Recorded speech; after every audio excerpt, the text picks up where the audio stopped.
नमस्कार मित्रांनो, स्वागत आहे तुमचं अजून एका नवीन व्हिडिओमध्ये। गेल्या व्हिडिओमध्ये तुम्ही पाहिलं की आपण वरदविनायकाचं दर्शन घेतलं आणि सोबतच बल्लाळेश्वरचं सुद्धा दर्शन घेतलं। तर या व्हिडिओमध्ये आपण उरलेल्या गणपतींचे दर्शन घेणार आहोत। तर व्हिडिओ नक्की पूर्ण बघा। व्हिडिओ आवडल्यास लाईक, शेअर आणि सबस्क्राइब करायला विसरू नका।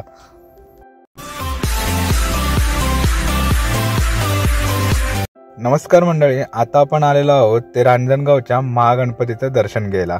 अष्टविनायकातील चौथा गणपती म्हणून रांजणगावचा महागणपती ओळखला जातो।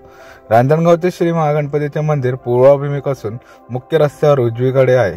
दक्षिणायन आणि उत्तरायण यांचा मध्यकाळात सूर्याचे किरण मूर्तीवर पडतील अशी मंदिराची वैशिष्ट्यपूर्ण बांधणी केलेली आहे। मूळ मूर्तीला महाकोट असे नाव असून तिला 10 सोंडा व 20 हात आहेत असे म्हणतात, परंतु तळघरात ठेवलेली आहेत। येथील पूजेकरिता ठेवलेल्या मूर्तीच्या बाजूला शुद्धी सिद्धी आहे। हा गणपती नवसाला अगदी हमखास पावतो अशी भाविकांची श्रद्धा आहे। पूर्वाभिमुख असलेले हे मंदिर तसे अगदी साधेसुधेच होते, परंतु बदलासह आता मंदिरात आदव्या सोयी सुविधा करण्यात आल्या आहेत। मंदिराच्या आसपासच्या सर्व परिसराचे नव्याने सुशोभीकरण करण्यात आले आहे। या मंदिराचा सभामंडप सरदार किवे यांनी तयार केलेला आहे। गाभारा माधवराव पेशव्यांनी बांधला आहे। भाद्रपद शुद्ध चतुर्थी अर्थात गणेश चतुर्थीला इथे खूप मोठ्या प्रमाणावर गणेशाचा उत्सव साजरा केला जातो। भाद्रपद शुद्ध प्रतिपदा ते भाद्रपद शुद्ध पंचमी या 5 दिवसांच्या कालावधीत दर्शनासाठी येणाऱ्या प्रत्येक भक्ताला देवाच्या गाभाऱ्यात अगदी मूर्तीपर्यंत जाऊन दर्शन घेता येते।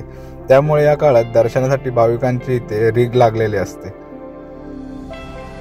मंदिराच्या डाव्या बाजूलाच आपल्याला या मंदिराची जी कथा आहे ती इथे आपल्याला चित्र स्वरूपात पाहायला मिळते। हे चित्र खूपच रेखीव आणि सुंदर आहे। या चित्रांमधूनच आपल्याला या मंदिराची बऱ्यापैकी माहिती मिळते।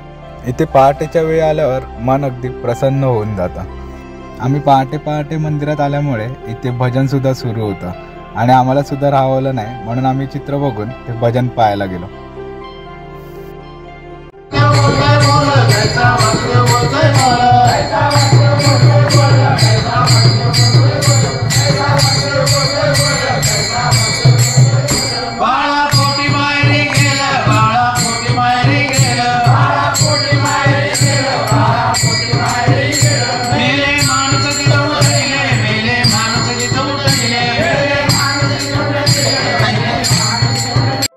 मंदिराचं दर्शन एक खूपच सुंदर प्रकारे झाला आणि मंदिराचा प्रवेशद्वार सुद्धा तुम्ही पाहू शकता, किती अप्रतिम आणि सुरेख असं बनवलेलं आहे। इथून आम्ही दर्शन घेऊन निघालो ते चिंतामणीचं दर्शन घ्यायला। तर मित्रांनो, फायनली आपण आता पोहोचलेलो आहोत ते चिंतामणीचं दर्शन घेण्यासाठी। तर इथूनच आपल्याला आतमध्ये जायचं आहे आणि उजव्या बाजूला पुढे गणपतीचं मंदिर आहे। चिंतामणी हे सुद्धा पुणे जिल्ह्यातीलच एक गणपतीचे देऊळ आहे।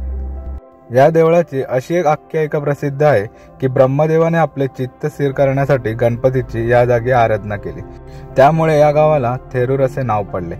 मंदिराच्या मुख्य प्रवेशद्वारातून आत आल्यावर आपल्याला पहिल्यांदाच दक्षिणमुखी हनुमानाचे दर्शन करायला मिळते। दक्षिणमुखी हनुमानाचे इथे खूपच छान मंदिर आहे आणि त्याची मूर्ती सुद्धा खूपच सुंदर आहे। या मंदिराचं दर्शन घेऊन आम्ही निघालो ते चिंतामणीचं दर्शन घ्यायला।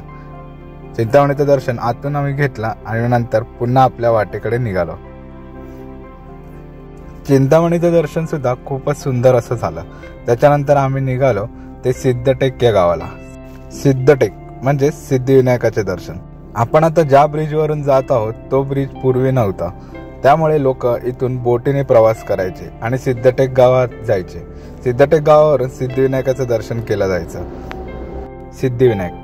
सिद्धिविनायक हा सुद्धा अष्टविनायकांपैकीच एक गणपती आहे। श्री विष्णूला सिद्धी प्राप्त करून देणारा, कार्यसिद्धीस नेणारा हा सिद्धिविनायक अष्टविनायकांपैकी उजव्या सोंडेचा एकमेव गणपती आहे।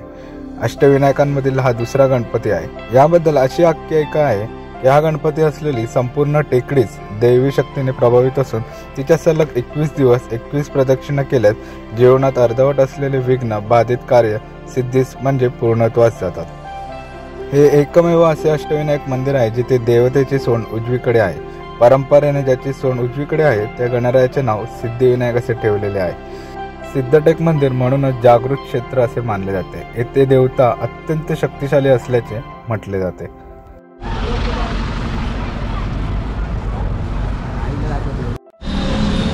नमस्कार मंडळी, मी प्रवीण पुन्हा एकदा स्वागत करतो तुमचं ब्लॉग मराठी आपल्या मराठी यूट्यूब चॅनलवर। मित्रांनो, आज आपण सकाळी 2 गणपती केले। आपला महागणपती जो आपला मागच्या व्हिडिओमध्ये झाला नाही तो, आणि त्याच्यानंतर आपण केला सिद्धटेक सिद्धिविनायक, आणि आता आपण आलो आहोत ते मोरगावचा मयुरेश्वर बघायला। तर आता इथेच आपण जेवणारसुद्धा आहोत, पण त्याआधी आपण दर्शन करूया। इथे खूप गर्दी असते असं बोलतात, पण आम्ही आता पास वगैरे काढायचं असं ठरवलं आहे, तर बघूया, लवकर दर्शन घेऊया आणि जाऊया। मोरगावचा मयुरेश्वर हा अष्टविनायकातील पहिला गणपती म्हणून ओळखला जातो। मयुरेश्वर हे मंदिर सुभेदार गोळे यांनी बांधले आहे।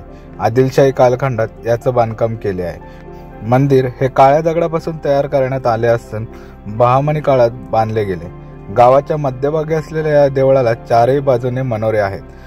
देवळाच्या बाजूने 50 फूट उंचीची संरक्षण भिंत आहे। गाभाऱ्यातील मयुरेश्वराची मूर्ती बैठी डाव्या सोंड्याची पूर्वाभिमुख आणि अत्यंत आकर्षक आहे।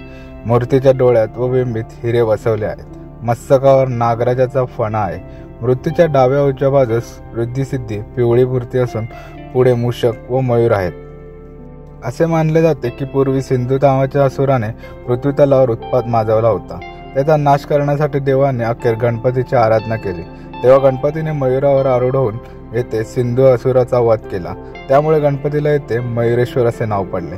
या गावात मोरांची संख्या जास्त असल्यामुळे त्याला मोरगाव असे म्हणतात। या मंदिरात मयुरेश्वराबरोबर रिद्धी व सिद्धी यांचीही मूर्ती आहे। असे म्हणतात की ब्रह्मदेवाने 2 वेळा या मयुरेश्वराची मूर्ती बनवली आहे। पहिली मूर्ती बनवल्यावर ती सिंधुसुराने तोडली, म्हणून ब्रह्मदेवाने पुन्हा एक मूर्ती घडवली।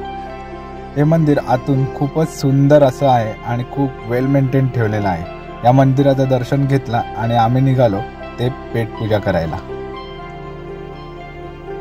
तर मित्रांनो, आता आपण आलेलो आहोत ते या मंदिराचे जे ब्राह्मण आहेत त्यांच्याच घरी आपण जेवण करायला आलो आहोत। म्हणजे इथेच आपले जेवणाची दुपारची सोय केलेली आहे। तुम्ही इथे पाहू शकता, वाडा बघा किती भारी वाटते। हा पुरातन वाडा आहे।